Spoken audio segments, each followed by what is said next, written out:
Hey everyone, welcome back to another episode of True Crime with Lux. As you may be able to hear, I am a little congested. I have been sick the past few weeks, so I'm gonna try my best to get through this without losing my voice.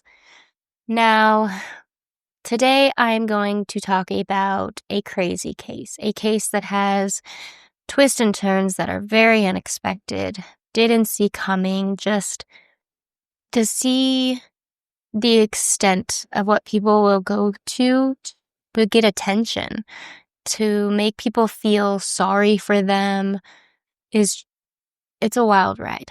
So I am going to talk about, at first, we're going to talk about Angela Diaz. Now, in her mid-20s, Angela was living with her boyfriend, Jason Rayburn. Now, Jason was a state highway patrolman, and Angela was an attorney. The two had met in a bar one night, and they just spent the entire night talking and realized that they really hit it off. They had this amazing connection, and they just had a lot in common. The two moved pretty quickly, and they moved in together very early in their relationship. And a big part of that was due to Angela having been diagnosed with cervical cancer. Jason was everything anyone would want or hope for in this kind of situation. He was very doting. He cared for her. He did everything he could to make sure she had what she wanted, had what she needed, and was just comfortable through the whole thing. And Angela was declining pretty quickly. Once that diagnosis hit, you could really tell that she was suffering, and he ended up rearranging his entire home to make it easier for her to get around, to make less obstacles, so she didn't have to walk around furniture to get from one room to another, which was very sweet of him, considering that he also had a son with special needs, and having his son's environment rearranged wasn't good for him. His son loved routine and things where they belonged in order, and he changed all of it to help Angela.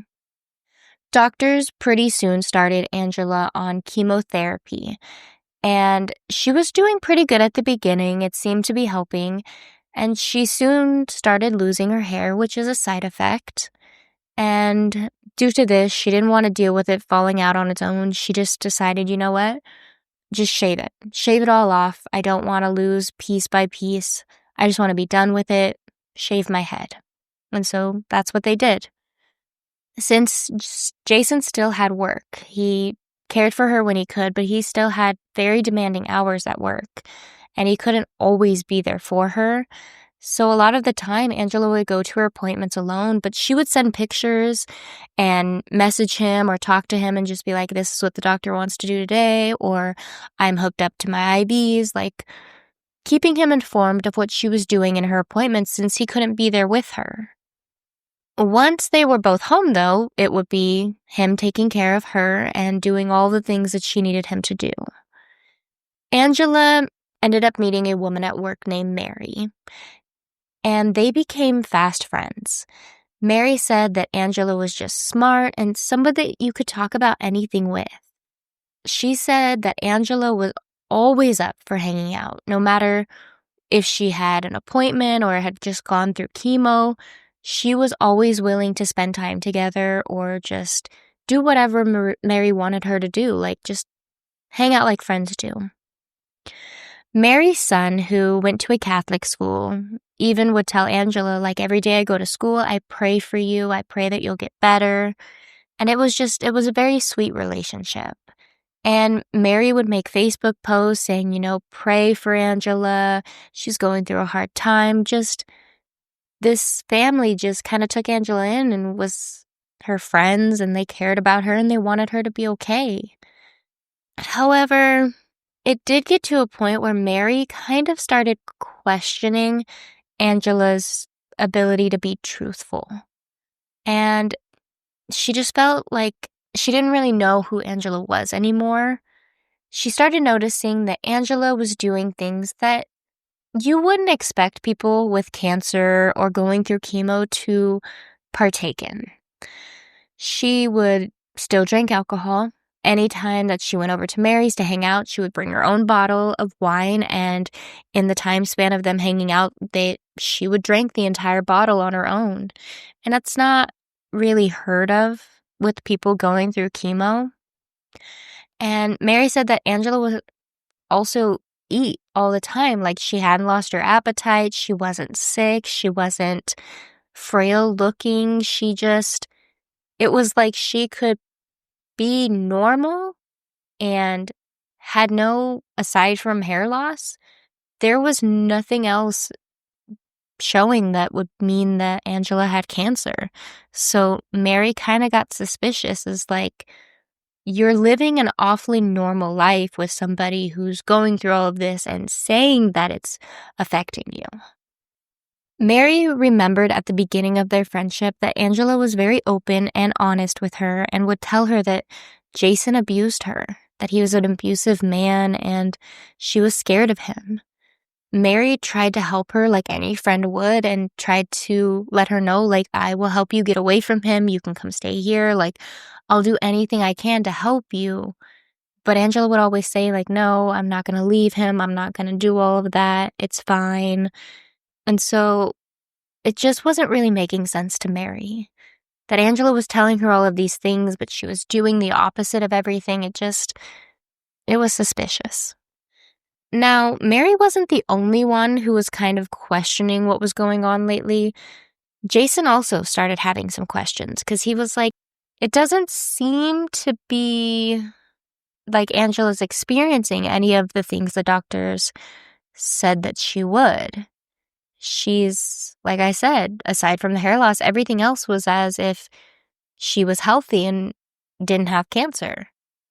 And he noticed her hair was also growing back rather quickly. Like, she would wear like caps over it, or she would wear beanies to cover it because she didn't want her head to be cold. But on the rare occasions that he saw her without it, he was confused because her hair was growing back like she had just shaved it off, and now it was growing back in, and it wasn't like she was losing her hair. And he started asking her why she didn't want him to go to the appointments with her, because there were times when her appointments lined up and he wasn't working, and he'd be like, okay, I'll take you and I'll sit with you. And she'll be like, no, it's okay. I'll go by myself. Like, it's no big deal. And she wouldn't even let him like drive her. Like, okay, you don't want me to sit with you, but can I at least take you and pick you up? So like, if you're not feeling well, like, I know you'll get home safe. Like, but still nothing. She said, I'll take myself there. I'll be fine and I'll sit on my own, and then I'll drive back home on my own. Everything's fine. I got this. So it got to a point where Jason just wanted to know what was going on. And he asked a friend of his, hey, I've got to work today. Angela's supposed to be going to a chemotherapy appointment. Can you do me a favor and just keep an eye on the house? Can you let me know when she leaves so I know she's okay? Because she said she was going to take herself. Can you just keep an eye on the house and let me know that she left for the appointment okay? Can you do that for me? The friend thought it was a bit weird, but he agreed to it and was like, yeah, that's fine. I'll keep an eye on it. However, she never left for her appointment. And then Jason decided to start Googling things about cervical cancer and how chemo affects people, and he found some images, like the first images that pop up when you search these, and realized that they were very familiar to him. Because these were the pictures that Angela was sending, saying that she was in the chair, she was getting her therapy, she was doing everything. The pictures she was sending him, she was pulling off of the website, like just online. This shocked Jason. He was like, what is going on? Like, I don't understand what is going on? Like, just confused. Mary and Jason ended up getting together and started talking, and Mary quickly realized that Jason was not an abusive man. He wasn't abusing Angela like she was claiming. And she could see how heartbroken he was when he realized that Angela had been lying to him this entire time about her cancer. Then Jason found out that Angela wasn't even an attorney like she told him. She was actually just a paralegal, which is fine. I don't know why you needed to lie about what you did for work. And that's how she knew Mary. They worked together as paralegals. Jason and Mary decided to set up an intervention for Angela to confront her about all of her lies. And they told her that, we know what's going on. We know you don't have cancer. We know that you've been telling us all of these lies, and we don't understand why. We want to know why. And Angela denied it. She said that she did have cancer, that you could go look at my paperwork. You can even call my mom. Like that was supposed to convince them if they called her mom. Mary then asked to see Angela's port from where they do the chemo transfusions. Now, not everybody gets a port, I understand that, but Angela refused. She kept her sweater on, she held it tight and was like, nope, you can't look at me. I won't show you my arms. I don't want to do this. Jason and Mary told her, we're done. They're done with her. And Jason said, you need to move out. You can't be here anymore. And to help Jason out, Mary offered to pack all of Angela's stuff up. She was like, I know this is hard for you. You're heartbroken. You're confused. Let me help you get all of her stuff together and so we can get this over with.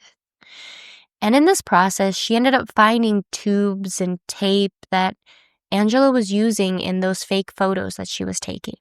So she would set it up like she was really at chemotherapy so that she could send pictures to Jason. Now, we're going to side rail, and we're going to talk about somebody else now. I am going to talk about Michelle Hadley.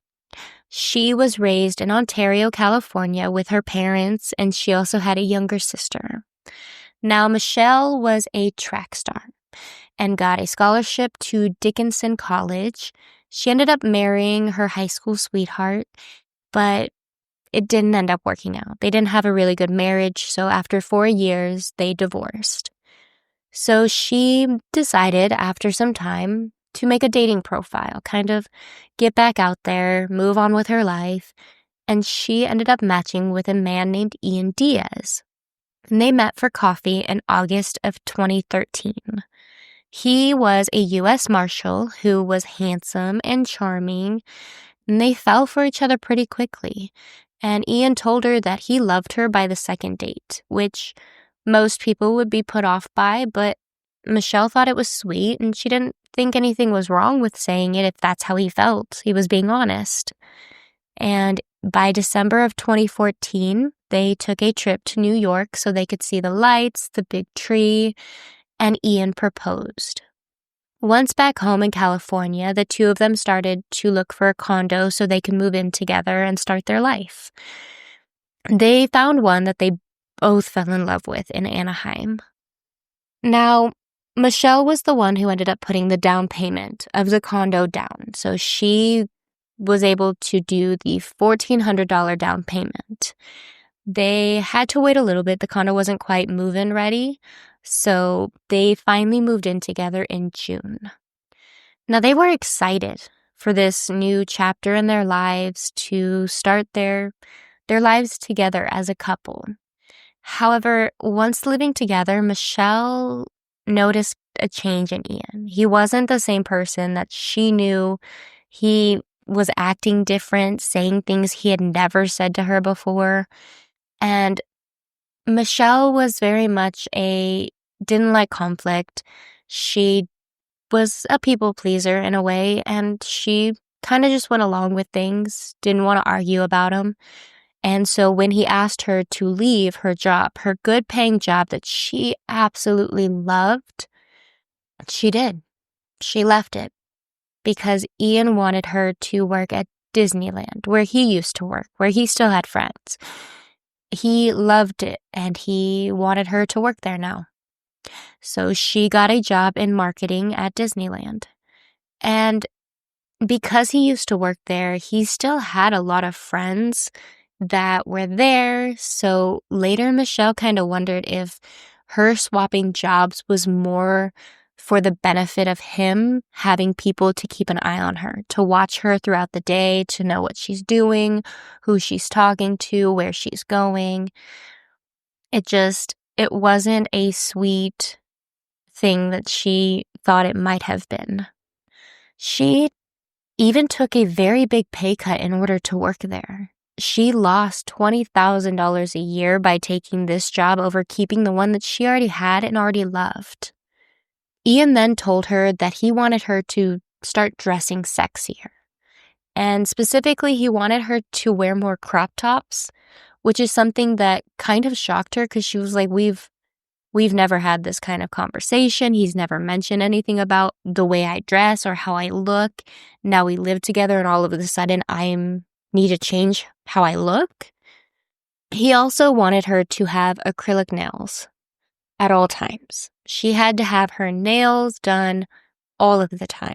And she wasn't sure why. It was just random and again caught her off guard. He then asked her if she would go get her belly button pierced for him. Like just completely changing everything about her appearance.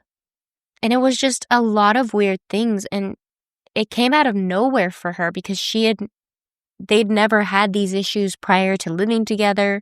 So she was like, I don't quite understand what's going on.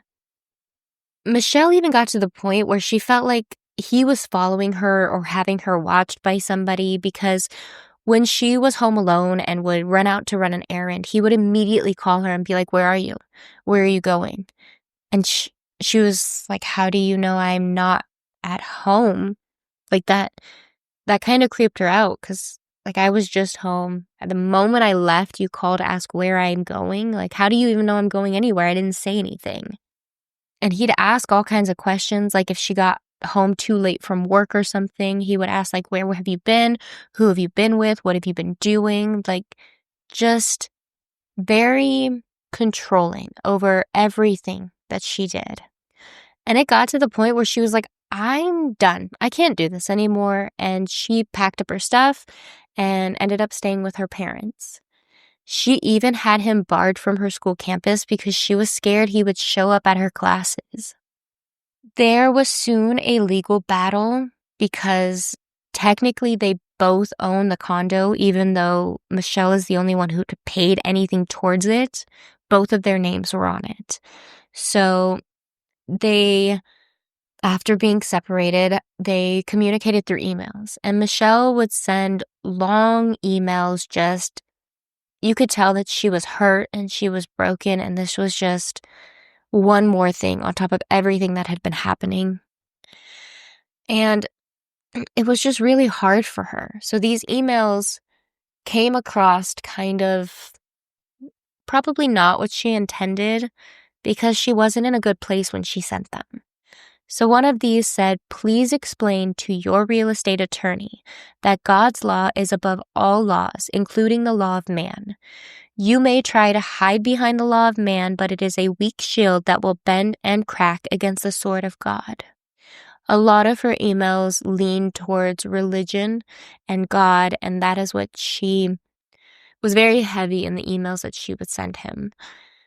The next one, another one that she had sent, said, you're in your body, but your mind is somewhere else. Your sins are many, including defiling me and my family with your wicked and evil sexual acts.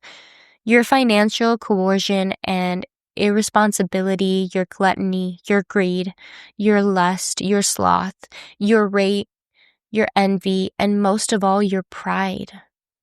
And Ian started getting kind of scared by these emails because he wasn't really sure what the intention behind them were or what was really going on with Michelle.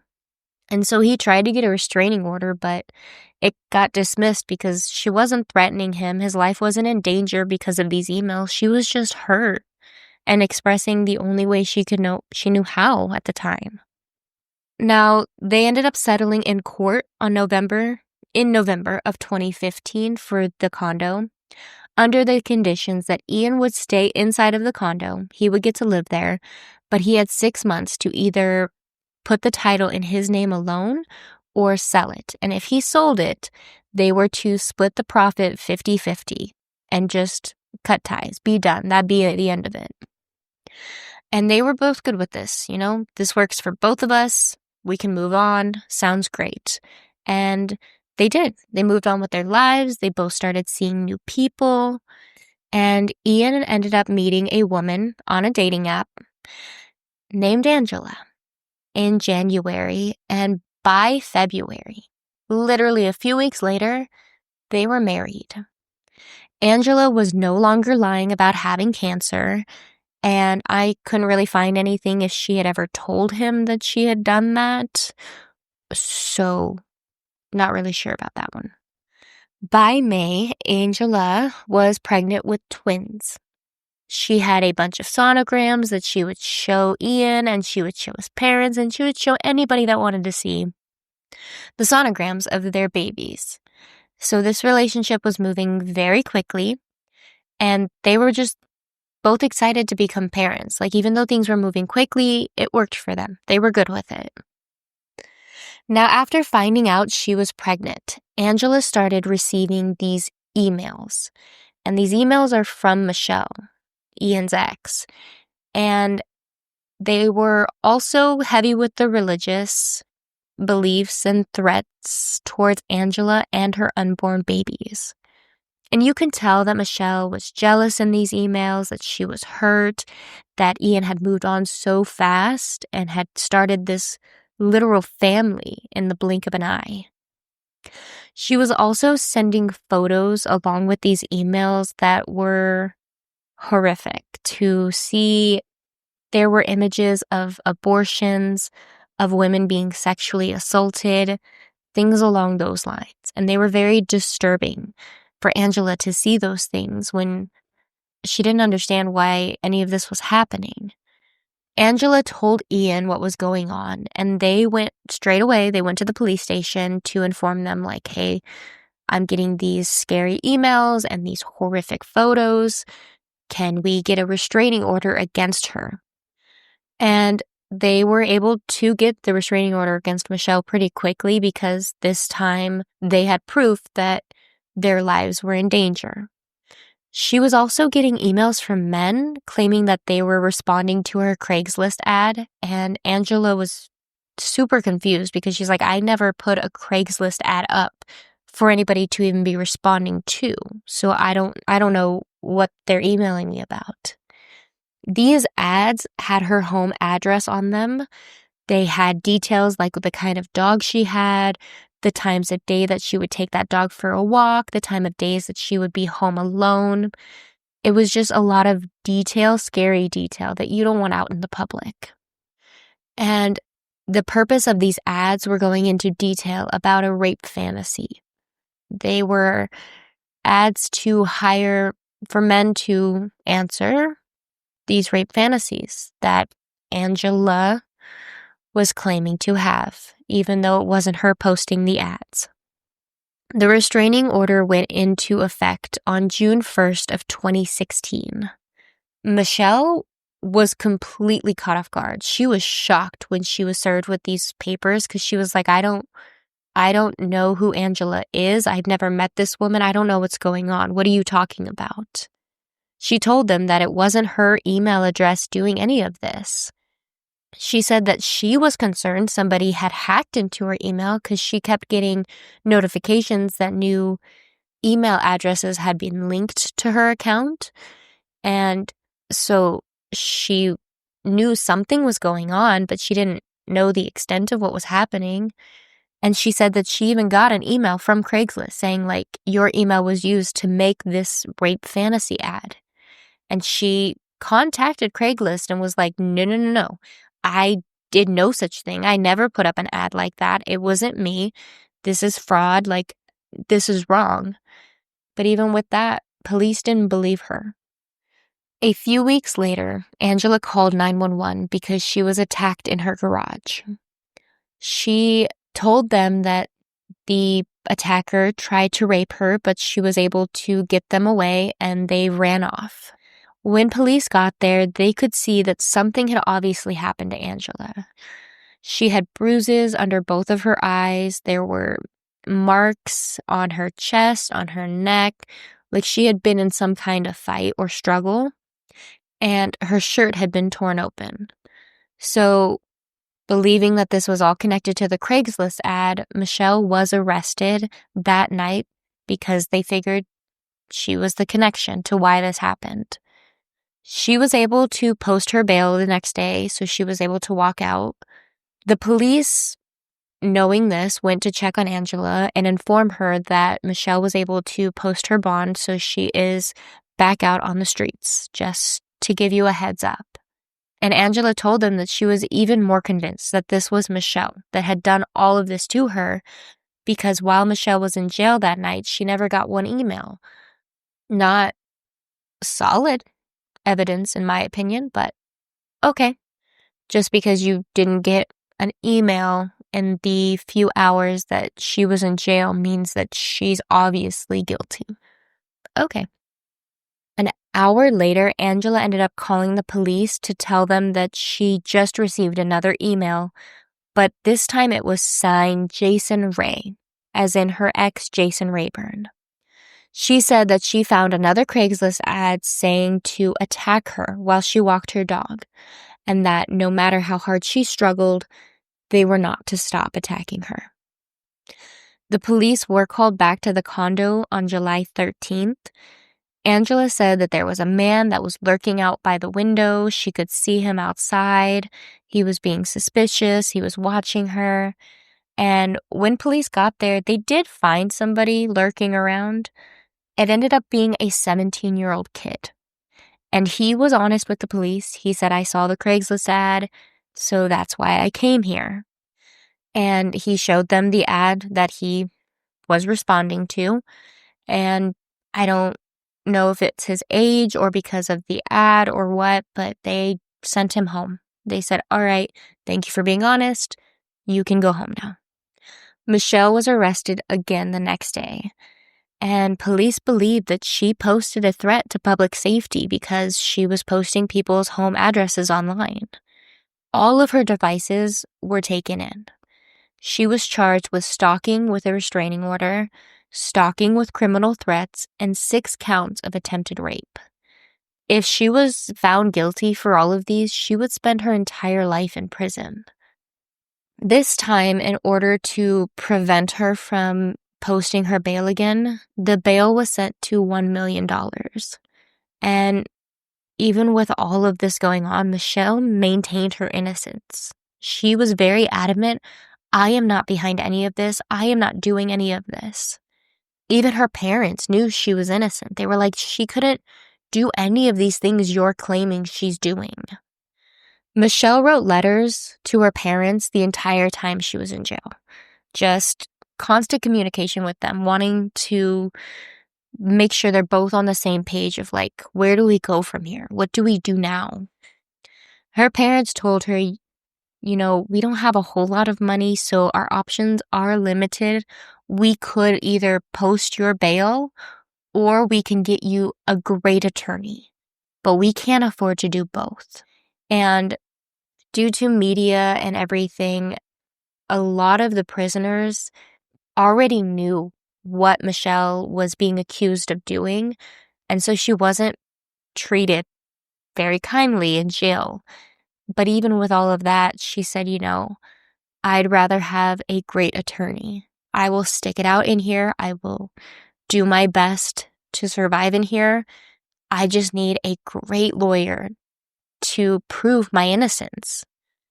Michelle's father started going through the emails himself because the police claimed they came from his daughter, so he wanted to see. And he went and he even bought a software that would give him the IP addresses from these emails so that he himself, not law enforcement, but he himself as a father could prove his daughter didn't send any of these emails, didn't do any of these things she's being accused of. He spent days doing this, and Michelle's mom would file the addresses away so that they were organized. So just hoping that one day, they would have enough to prove Michelle didn't do this. They also pulled her class schedules to show when she was in classes because some of those emails were sent while she was in school, when she obviously couldn't be sending emails. There was even a couple emails sent during a time where Michelle was in the hospital and didn't have access to her email to be sending them. So none of it made sense. They knew somebody was setting her up. And eventually, police also started looking into the IP addresses. However, they, being law enforcement, have to go through the proper channels, so they have to get warrants for all of the devices and the search engines, so it takes them longer. It would take them months to complete. In a very strange turn of events, Ian also was pretty helpful to proving Michelle's innocence. On September 30th, he went to the police department, and he told them that he believed Michelle was being framed, and he believed that Angela was the one framing her. He said he had recently discovered that Angela was lying about a lot of things. She had told police that she ended up miscarrying the twins at the beginning of all of this due to the stress and fear she was under from all of Michelle's threats. However, the whole pregnancy had been a lie. Ian found out that Angela had never been pregnant. She had bought the sonogram she was showing everybody off of Etsy for $7.50. $7.50 is what she spent to have pictures so that she could pretend that she had twins. Ian and Angela separated once he found about all of this out, and he was actually able to annul their wedding since their marriage because they weren't married very long. I don't even think made it to a year. Police took this information and ended up looking more into Angela. Police took this information and looked more into Angela herself and realized that there were even more lies. Like her past employers that she lied about. She also didn't have a law degree, which she said she did. She had also altered some checks so that she could deposit more money than the checks were worth. They then spoke with her ex, Jason, and Mary, and they got this whole rundown and story of how Angela had come into their lives and faked having cervical cancer. Police then got a search warrant for all of Angela's devices, and they found out that she had actually been sending all those emails to herself. They saw that they were sent while she was home in the condo. Even a couple had been sent from Arizona when she was there visiting her father. They also got surveillance from the day that she was attacked, and they never saw a man lurking around. There was no evidence of anybody else entering the garage area. On top of that, the condos' garages are a completely separate building from the condos. So even though these Craigslist ads had her address, there was no way for somebody going to that address to know which garage belonged to her. So it didn't make any sense that if she was attacked, that person had come there specifically for her. Now, Angela was officially arrested on January 6th of 2017, and she pleaded guilty to all 10 felony charges. However, she made a deal. In order to plead guilty, she would only receive 5 years in prison. 5 years for all of this that she had done. Michelle had spent 88 days in jail for nothing, for being innocent. She was finally let out in October, but she was placed on house arrest and had an ankle monitor, so she wasn't really free. And it just... Police, I get, were trying to cover just in case while they were investigating Angela, which is why they put the monitor on Michelle. But at the same time, you have all of this evidence. All of these people saying she is a liar. You can't trust her. Michelle even believes that Ian knew more about what Angela was doing than he was letting on. She thinks that he should also be arrested and put in jail for being an accomplice in all of this. She came out, Michelle, and was very honest and said that Ian was forcing her to have sex with strangers, and he would film it from another room while it was happening. And these men that he found for her to have sex with were found on Craigslist. She said that she had tried to leave him before, but every time he would stop her, he would hold her down, he would restrain her. After she was finally able to get away from him, those emails she wrote, yes, she was hurt, yes, she was going through a hard time, but she was also suffering from PTSD, from everything he had put her through in their relationship. She ended up suing the city of Anaheim and Angela and Ian for false imprisonment, along with 15 other violations. There was also some circumstantial evidence against Ian. It could be verified that he was at work when most of those emails were sent, but at the same time, Ian self-reported his hours that he worked, so he could just say he's at work and not actually be there, because police never looked at the surveillance cameras at his job to see if he was being honest about being at work. One of the detectives even said that he received an email from Ian during a time where Ian was supposedly at work, where he's not supposed to have access to email. So that kind of doesn't help your story that you're not sending emails and you're saying you're at work. Ian also told detectives that he kept copies of all of Michelle's computer files. Ian's cell phone was never officially checked during the investigation. However, they finally did ask him, hey, can we see it? And he, conveniently, had given it to his mother for her to use, and she just so happened to have moved to Idaho. What timing that is. Michelle's lawyers argued that Ian repeatedly tried to force fellow officers to arrest Michelle. He would ask them if there was a way that they could just arrest her right away. Can she just be behind bars? Can you just arrest her? It didn't make any sense. He also lied to the police about Michelle's character, saying that she had criminal tendencies. Meanwhile, Michelle has never been in trouble with the law, has never broken any laws or committed any crimes.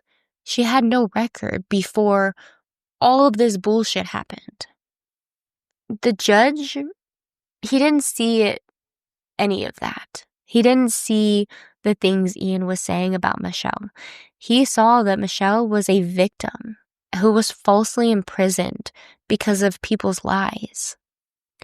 Now, Michelle ended up moving to New York City with her sister to start over, to get away from everybody and everything that had happened. She just got away.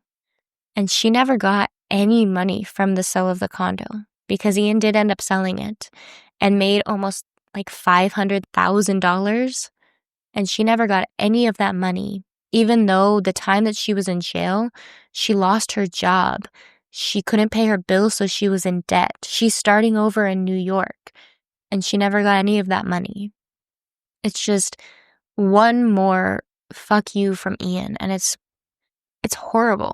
It's horrible that people can say things and make up things and do whatever they want, and people are considered guilty before innocent. It's mind-boggling, to be honest. I want to thank you for listening to Michelle's story of her innocence. I appreciate everybody tuning in. I will be talking to you later. I appreciate everybody tuning in. I hope everyone has a great day and stay safe, and I'll be talking to you later.